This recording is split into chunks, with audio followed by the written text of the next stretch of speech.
Right on the front end today, I want to say thanks to everybody who supports this program. This thing happens because of you, and I'm ridiculously grateful. Philemon,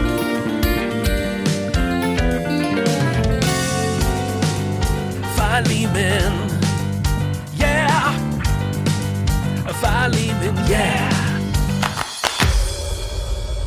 Hey, my friends, it's Matt. This is the 10-Minute Bible Hour podcast, and yesterday we started a great big game of what if history about the whole conundrum, the whole situation with Paul and Philemon and Onesimus. There's a lot of question marks surrounding this, but I think we can do some good logical Bible detective work to piece together what the most likely scenario is here. And I think the most likely scenario is very fascinating. Now, the big picture goal of all of this, just to kind of keep a carrot out in front and keep us moving forward, is to try to get to a place where we feel we can answer the question, what if Paul hadn't sent Onesimus back to Philemon? But just between you and me, it's just an excuse to give this thing structure as we try to use the Bible and logic to flesh out the circumstances here. Yesterday we got cracking on that, and today we continue by considering the whole Paul prison thing. We're assuming, and I think the best assumption is, that Paul is in prison in Rome. This would be the imprisonment that happened to him at the end of his final missionary journey that we hear about, at least in the Bible. Paul gets arrested in Jerusalem. He gets transferred up to Caesarea, which is, about a day's walk from Jerusalem in Israel.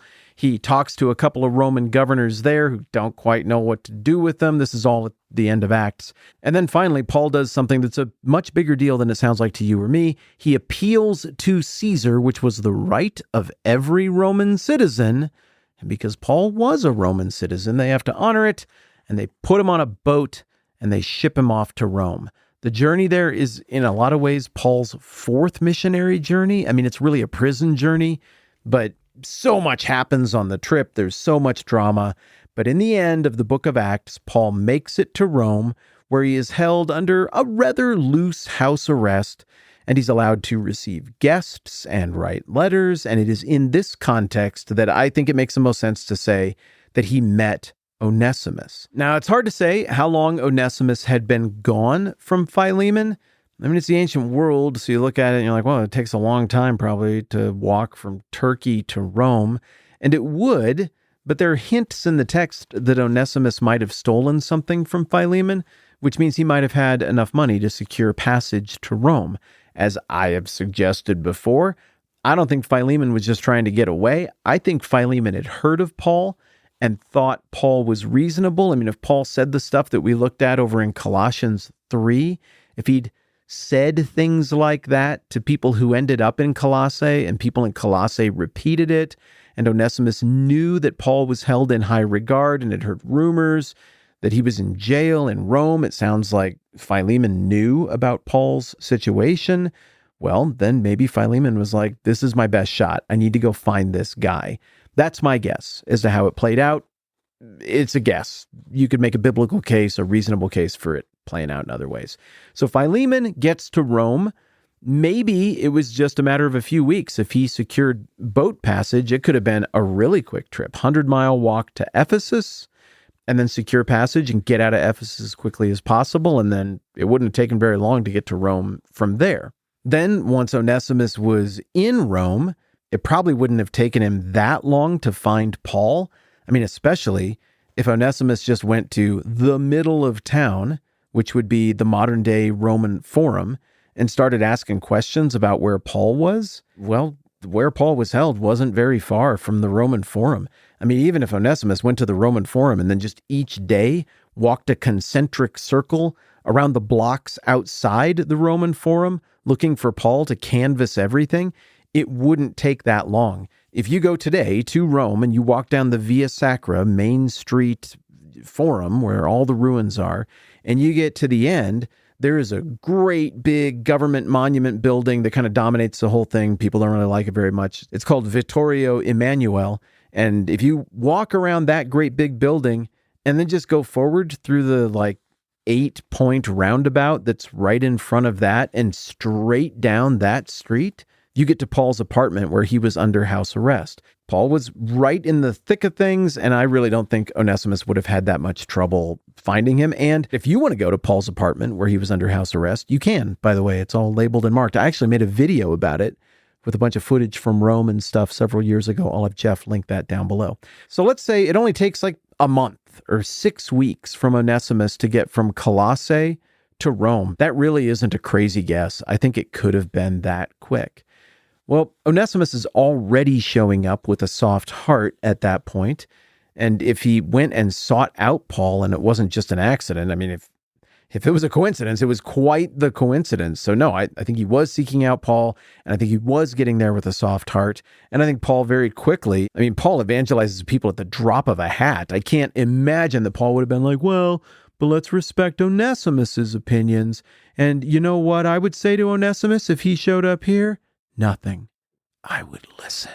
No, Paul's going to explain the gospel to him right away. And my guess would be that Onesimus became a Christian very quickly. And now Paul has this conundrum. Onesimus is here now. I kind of have a slave, but Paul, don't really do that. I don't have slaves. That's not my gig. I'm a tent maker. I kind of beg from other people. I have assistants, people who I pay or who volunteer to be here or who are paid maybe by the sending church back in Antioch. And they write things down for me. They help me with my research. But Paul doesn't ever call those people slaves, whether we're talking about Titus or Timothy or Aristarchus or all these other, Epaphras even, who's from Colossae. All these other people who come and go, they're there because they want to be there. But now here's Onesimus. And as we read in all of those original sources, the whole class thing was very powerful. People had assumptions about that stuff. So there would have been some social pressure even there in the apartment to conceive of Onesimus a different way. But Paul's a pretty bright guy. I think pretty quickly he would have assessed that Onesimus is very talented and good at things. And if he were here, not as a slave, but voluntarily, man, he could be really useful to me. Now, there's language in the text in Philemon that indicates that maybe initially Paul even thought Onesimus was there by Philemon's order to come in Philemon's stead to provide help and service to Paul while he was in jail, in place of Philemon, who had suggested that Philemon himself, might show up in Rome. Maybe that's a stretch, and there certainly are people who would think I'm crazy, better scholars than me who would think I'm crazy, but there are other scholars who think I might have a point here, and I was very excited to find that other people noticed this as well. I'm all excited because this is like a little discovery for me. Here we go. Starting in Philemon verse 8, "Therefore, although in Christ I could be bold and order you to do what you ought to do, yet I appeal to you on the basis of love. I then, as Paul, an old man and now a prisoner of Christ Jesus, I appeal to you for my son Onesimus, who became my son while I was in chains." That language there, son, is the same language that Peter uses to describe Mark. And Mark wrote down all of Peter's remembrances about Jesus. Mark was Peter's scribe. Mark was Peter's assistant. This language of like, no, he's not a slave. He is my son and my dearest assistant. That's how that language seems to be employed in other places in the New Testament letters. Now, Paul is using this about Onesimus. He became my son while I was in chains. Well, that's a big deal. So he goes on, "Formerly he was useless to you, but now he has become useful both to you and to me. I'm sending him, who is my very heart, back to you. I would have liked to keep him with me so that he could take your place in helping me while I am in chains for the gospel. But I didn't want to do anything without your consent." Okay, now look, I only hold this theory like 60-40 in my brain. Of course I could be wrong. And again, much smarter people than me think I am wrong.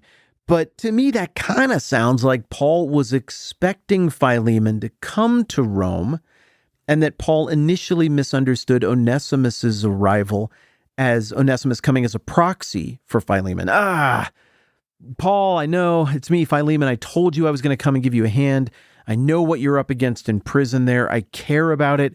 I just can't get there. So I'm sending you my best man. This is Onesimus.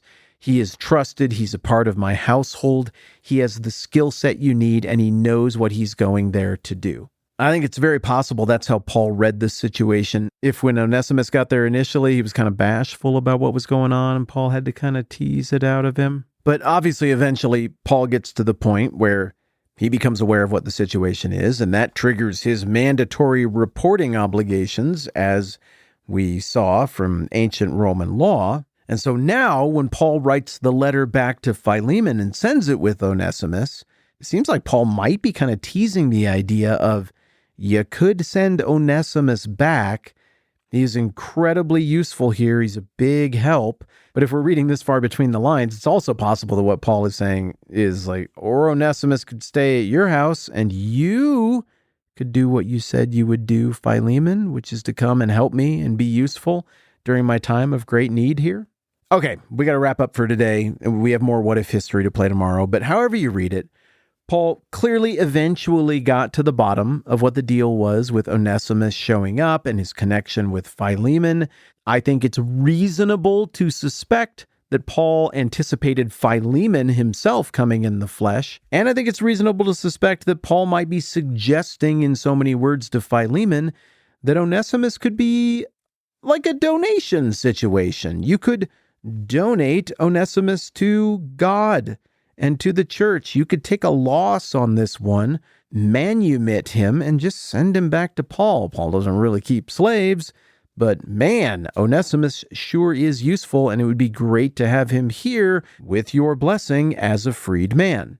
Okay, obviously there are other ways to read what Paul might be saying here as well. And as we continue our little historical game of what if that we're playing here with the situation we have in view, we'll consider those other things Paul might have meant also.